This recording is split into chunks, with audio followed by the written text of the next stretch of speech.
संयुक्त राज्य अमेरिका का लैटिन अमेरिका के बारे में एक जटिल दृष्टिकोण है जो ऐतिहासिक, राजनीतिक और आर्थिक कारणों से प्रभावित है। लैटिन अमेरिका, जिसके उत्तर में संयुक्त राष्ट्र और दक्षिण में ड्रेक प्रणाली है। लैटिन अमेरिका जो स्पेन और पोर्तुगल के अधीन थी, उन्होंने भी संग्राम किया स्पेन और पोर्तुगल के खिलाफ। उनकी जीत भी हुई, लेकिन उत्तर अमेरिका जैसी जीत के बाद एक साथ एकत्रित होती है, ये लैटिन अमेरिका में नहीं हो पाया।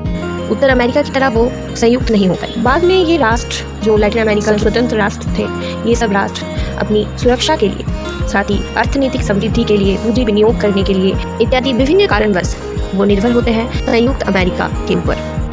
अब इसी बात का फायदा मार्किन युक्त राष्ट्र के कुछ राजनीतिविद उठाते हैं और वो लैटिन अमेरिका पर अपना कब्जा कर लेते हैं। मोनरो नीति जो मार्किन युक्त राष्ट्र के राष्ट्रपति मोनरो द्वारा ली गई थी, उस नीति में ये घोषित हुआ था कि अमेरिका वासियों के लिए है, अर्थात कोई विदेशी राष्ट्र इस बारे में हस्तक्षेप नहीं करेगा।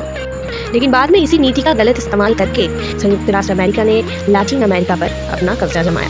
हालांकि अमेरिका में बहुत से ऐसे लोग थे जो अमेरिका की इस साम्राज्यवादी नीति का विरोध करते, लेकिन फिर भी मार्किन युक्त राष्ट्र की सरकार ने लैटिन अमेरिका पर कब्जा किया कि कुछ राजनीतिविद और कुछ उच्चाकांक्षी साम्राज्यवादियों की वजह। स्पेनियो अमेरिकी युद्ध में स्पेन को हराने के बाद क्यूबा पर कब्जा हुआ मार्किन युक्त राष्ट्र का। प्लाट संशोधनी नाम का एक हिस्सा इनके संविधान में जोड़ दिया। इससे मार्किन युक्त राष्ट्र और क्यूबा के बीच संधि होती है, जिसमें ये प्लाट संशोधनी रहता है और क्यूबा पर अपना प्रभाव इन लोगों ने जमा लिया।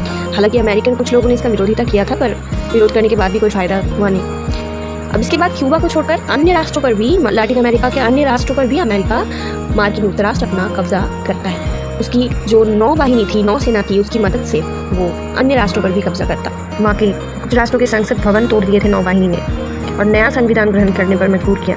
नए संविधान में लैटिन अमेरिका पर युक्त राष्ट्र का कब्जा हुआ। साथ ही जो नौसेना थी अमेरिका की, वो समुद्र में अमेरिका ने छोड़ा, जो लैटिन अमेरिका के देशों को डराती और अपना प्रभाव वहाँ विस्तार करती। लैटिन अमेरिका के किसी भी देश की क्षमता नहीं थी कि वो मार्किन युक्त राष्ट्र का मुकाबला अकेले कर सके। लैटिन अमेरिका पे वही सरकार चलती थी जो मार्किन युक्त राष्ट्र आए। लैटिन अमेरिका के किसी भी राष्ट्र की किसी सरकार को अगर मार्किन युक्त राष्ट्र का समर्थन मिले तो ही वो रह सकती थी। अगर मार्किन युक्त राष्ट्र ने विरोधिता किया तो उनकी सरकार टिक नहीं पाती थी, उसका पतन तो अनिवार्य था। ज़्यादा ऋण भी लैटिन अमेरिका के देश विदेश से नहीं ले सकते।